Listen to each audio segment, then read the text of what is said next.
Here in the Houston, Texas region, inspecting some evergreen shrubs. This is a dwarf Japanese boxwood.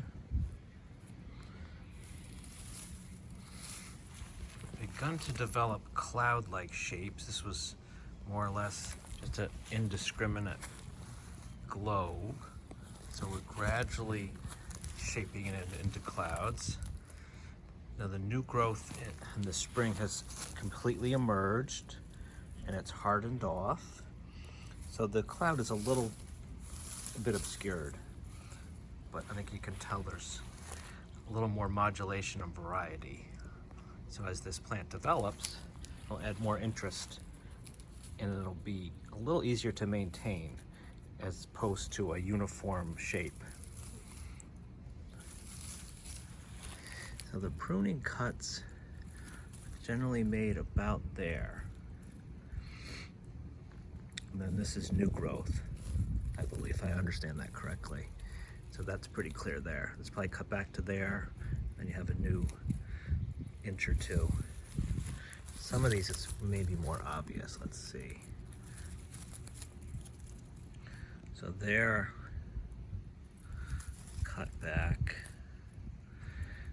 to a junction, to a point, and then the subsequent two shoots emerge.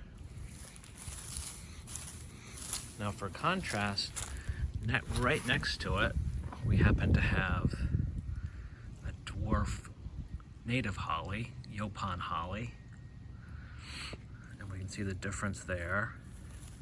It's a darker green than the boxwood.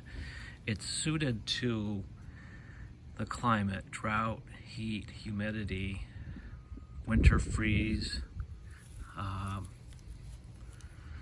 We didn't see freeze damage from boxwood much. We didn't see much of that, but the boxwood are susceptible to trouble with the soil. We got some yellowing leaves here with pests. We're not seeing boxwood blight in Texas yet, or not much, but so this dwarf Yaupon Holly is a good substitute for boxwood. And it responds well to pruning, not as vigorous. You can see these plants are probably about the same age, and the Yaupon Holly is actually being crowded out by the boxwood. So for a foundation planting, that is a good choice, it would seem. So there's some of the clouds developing.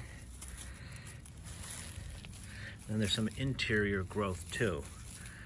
This was very dense, so it was opened up, and that boxwood will take on a little more character is the goal, instead of just a uniform shape.